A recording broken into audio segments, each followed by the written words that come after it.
Hello friends, today we'll talk about the social religious reform movements in the series which we started in the context of 1750s to 1857, and the social religious reform movements with regard to this particular period have been seen as some sort of a new awakening, where you will find that some sort of a renaissance in the framework of the kind of things which were happening in the Indian society on the social and the religious level. And these kind of changes, they were heralded by some of the individuals like Raja Ram Mohan Roy, Ishwar Chandra Vidyasagar, and some others as well, those who wanted to reform the Indian society in the context that some of the evils with regard to the issues which were related to women, or which related to the issue of the caste system. So these reformers, they wanted that some kind of a change should be there in the Indian society, and they also got some kind of a thrust from the ideas which came from the West, and how the utilitarian philosophy and William Bentinck, who came as a Governor General, and he also initiated some kind of legislation so that these kind of changes can be brought about. So if you see the readings, then you can refer to Amiya P. Sen's Social and Religious Reform, The Hindus of British India, Kenneth Jones, Social Religious Reform Movements in British India, Shekhar Bandyopadhyay's From Palasi to Partition, and in NCERT and IGNOU material. So these are some of the readings which you can refer to. When we talk about the socio-religious reform movements, we say they are socio as well as religious. How they are linked? Because what happens in the Indian society is that many of the things which are happening in the social context, they have some kind of religious connotation as well. So the religious inclinations, religious leanings could also be seen in the social practices. These kind of interconnections between the religious beliefs and the social practices could be seen, and religious reformation was some sort of a necessary prerequisite for social change. And these kind of things, they were centered around the caste system, where there was no intermarriage and no interdining, as well as the emancipation of women. So what we find is that if you see the issues which were related to the social religious reform movements, then both of them, they were related to either the caste system or the emancipation of women. And caste system, as all of us are aware, that how it has created the kind of divisions within the society, and how these divisions, they have to be overcome. And these divisions are either based on in the context of marriage or in the context of dining issues. And over a period of time, we have seen that interdining issues, they have been resolved because of some kind of a modernization, the kind of changes which have come up in the transport and communications, eating out by so many people. So all these things, they have changed, but intermarriages, they have also been there, but there is a more some kind of a scope in terms of intercaste marriages. In the context of emancipation of women, we find that women, various issues of women, they have been very, very relevant. Sati, for example, when we say talk about Raja Ram Mohan Roy, that how he wanted that Sati practice should not be there in India, and thereafter legislation was also initiated in India to stop Sati. So all these kind of things, whether in the framework of widow remarriage, which was not there in the Indian society, where how women, they were maltreated, how many women, those who became young widows, at that point of time, we find that the life expectancy was also not very high. So people were comparatively dying young, and when marriageable age was comparatively very early. So young girls, those who became child widows, they could not be married over a period of time. So that was one issue apart from Sati, which was there in the Indian society. And Ishwar Chandra Vidyasagar, he also talked about the remarriage of widows. Apart from that, we also find that women, they were not being educated. There were so many misconceptions with regard to women's education. If they will be educated, then their husbands will die, or they are immoral in nature. So these were the kind of prevalent misconceptions which were there in the Indian society. Polygamy, female infanticide, there were some other issues which were related to the women. So all these kinds of aspects which were related to women, they were needed to be changed. And the idea of the reform or revival, that was also there, whether when we tend to see the reform movements, they were these movements were either reformist or they were revivalist in nature. When we tend to see Brahma Sabha or Brahma Samaj, which was more reformist in nature, and Arya Samaj, which was revivalist in nature. So these were some of the things which were also associated with the various kinds of reform movements which were there in the Indian society. When you tend to see the national consciousness, then the cultural and the ideological structure, it was also representing the socio-religious reform movement. It was part of an evolving national consciousness, because we find that the movement was bringing some kind of an initial and intellectual and cultural break which made a new vision of the future possible, and at the same time it was also part of the resistance against the colonial cultural and ideological hegemony. When we talk about the hegemony which was there with regard to the cultural aspect, with regard to the Western ideas, then we find that Westerners, they believed that Indian or Asian or Oriental societies, they were far backward in terms of their cultural practices, and they needed to borrow a lot from the Western ideas. So from that point of view, if we tend to see the social religious reform movements, how they were also connected with this particular idea, where they were talking about the national consciousness and how they had to reform society, keeping in mind the various, even the earlier scriptures. For example, Raja Ram Mohan Roy, he cited the earlier scriptures, that how these scriptures, they were against sati. So they had to reform or bring about the kind of changes within the religious sphere, and when these changes, they will come in the religious sphere, then you will find that at the level of the society, you will find these kind of changes will also come. And if you see the kind of handiwork or the kind of work which was initiated by the Europeans, then Lord Bentinck, he had this kind of a belief in the utilitarian philosophy, and he initiated laws with regard to abolition of sati and child infanticide through legislation. But at the same time, he was keeping some kind of a faith in the Indian traditions, and he also cited the ancient text as some sort of a scriptural logic in the abolition of sati. And in that framework, if we see the work of Raja Ram Mohan Roy, because he was one person who was not only a great reformer, but he is also seen as some sort of an initiator or beginner in terms of bringing that kind of a reform. And he started the Atmiya Sabha in 1814, thereafter Brahma Samaj in 1828, and thereafter he also talked about the prohibition on idolatry and sacrifice. So he was in favor of removing all sorts of superstitions which were there in the Indian society.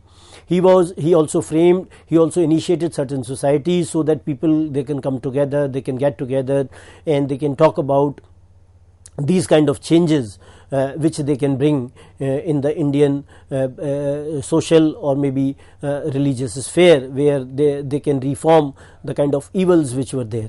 And Raja Ram Mohan Roy, he was a very learned person who had nearly around knowledge of around 15 languages. He knew 15 languages. He was some kind of a blend of the East and West, and he wanted to reform the Hindu society, Indian society, but at the same time he was not very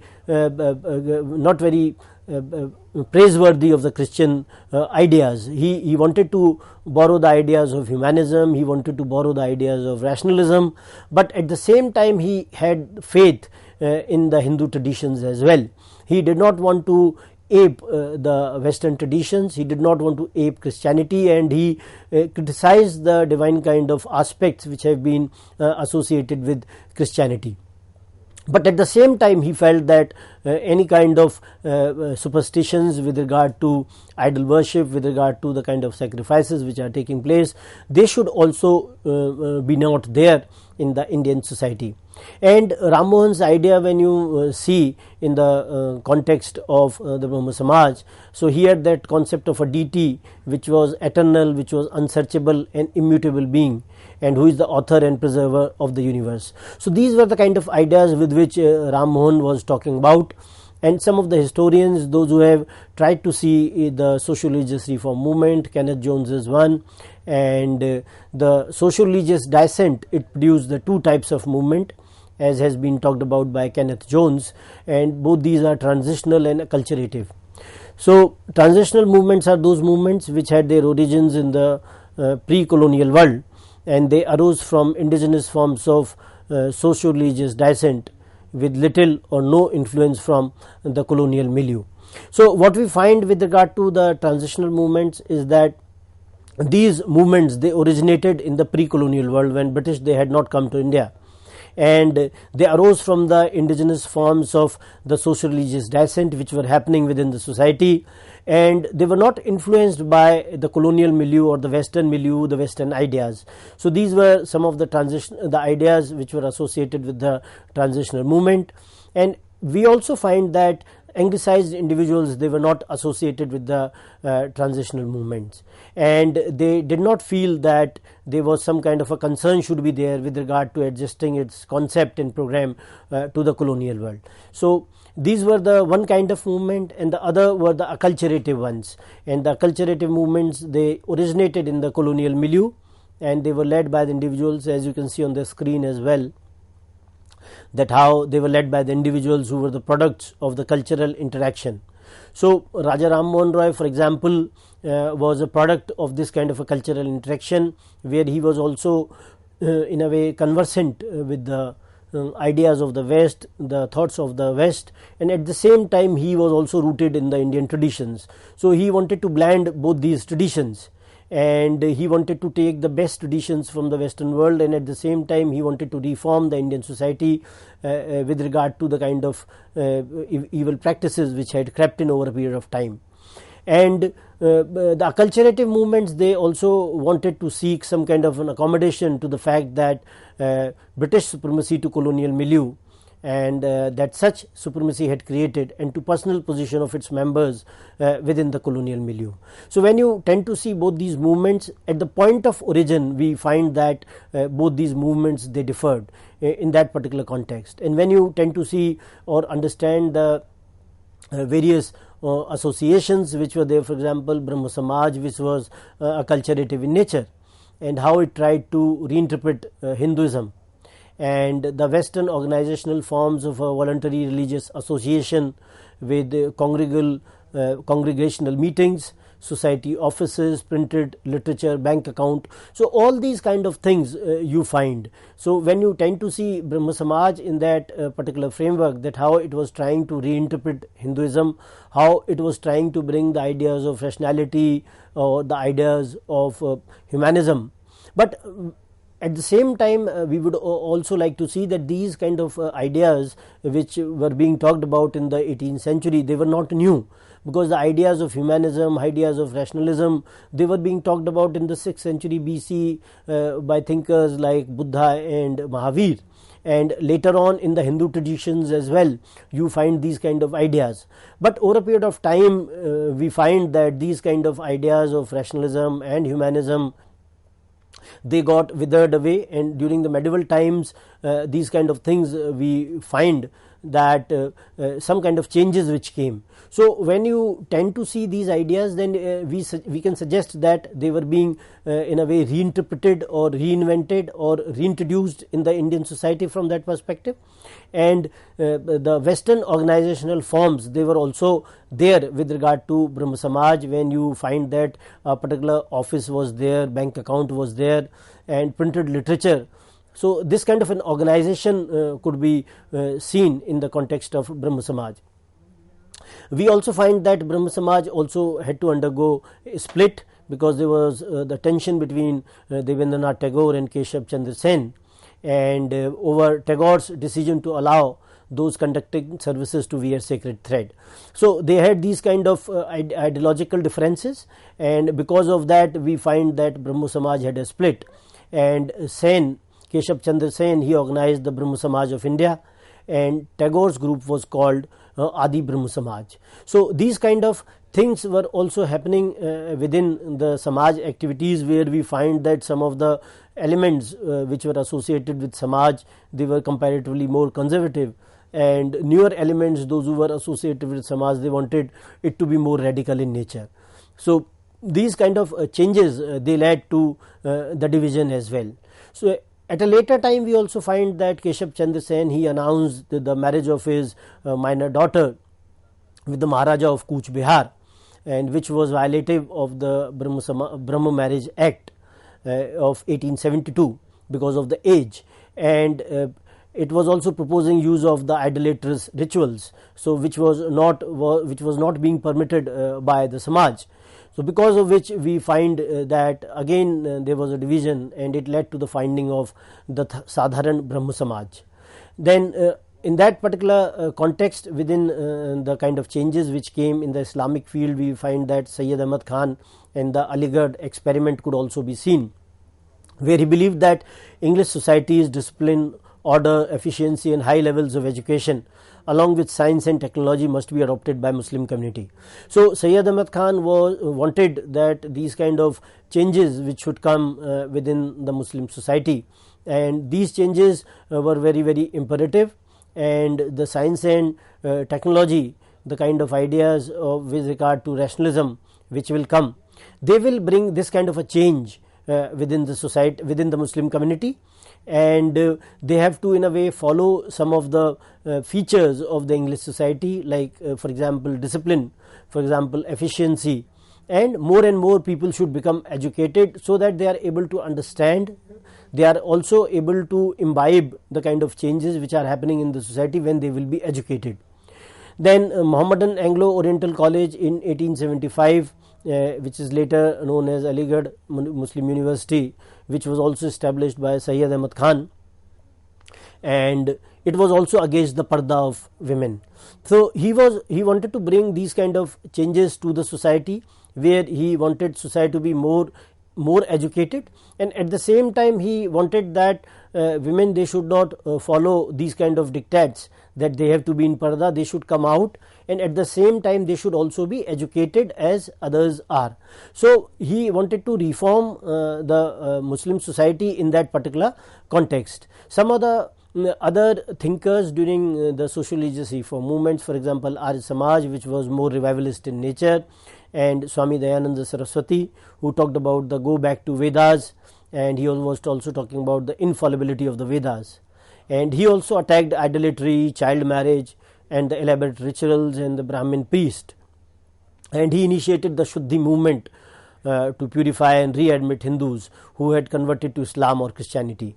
So this movement was the Shuddhi movement, which was initiated by Arya Samaj or Swami Dayananda Saraswati, and he wanted that the people, those who had converted to other religious faiths, they should again come back to the Hindu fold. And at the same time he was also critical of the social rituals and the problems or the evils which were there, which had crept in over a period of time within the Hindu society. As you see generally that in the Rigvedic society the marriageable age was comparatively very, very high, but when we tend to see the 17th 18th century, then we find that child marriage was quite prevalent. So why these kind of changes came, why society which was comparatively more progressive during the ancient times, it became regressive during the medieval period, and this has to be seen in a particular framework, in a particular context, within the framework of that how the invaders from the other lands, they came up, the kind of changes which they brought about in the Indian society. So it had to be reflected upon from that particular context. So when you see the Shuddhi movement was in a way asking Hindus to again come back to the Hinduism. It was asking the people, those who had converted to other religious faith, to come back to Hinduism. And in Arya Samaj also we find some kind of divisions, that there was a Gurukul wing which was stressing the religious nature of the Samaj, and it was talking about the strict vegetarianism. And there was another wing which was the college party, and where you see which saw Dayanand as some sort of a great reformer, but not as a divinely or aspired rishi, and it saw vegetarianism as an issue of personal choice. So these were the kind of ideological beliefs which both these groups they had for each other, for themselves, and they believed in these kind of ideas. Some of the other transitional movements, if you see, then you will find Tariq-e Muhammadiyya, which was which was initiated by Sayyid Ahmad Barelvi and Abdul Aziz, and it was talking about the removal of the innovations which had crept in, and all elements of polytheism and idolatry, they should be removed.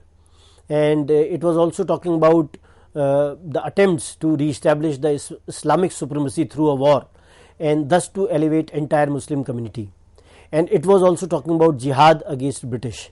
So the transitional movements, when we see that these kind of transitional movements like Tariq-e-Muhammadiyya, so they were also against British. They wanted to initiate some kind of a holy war against the British, and at the same time they also wanted to remove the elements of polytheism and idolatry which were there in their own societies.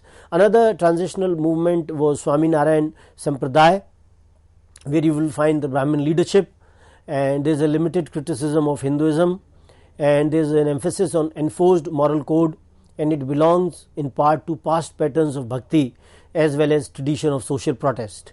So Swaminarayan Sampradaya, so many Swaminarayan temples which are seen in different parts of country, and the basic idea was that you will find this in Swaminarayan Sampradaya, that Hinduism was not criticized to that an extent, but there is a lot of focus on the moral code, and it was also believing in the bhakti traditions, and the idea of social protest is also there.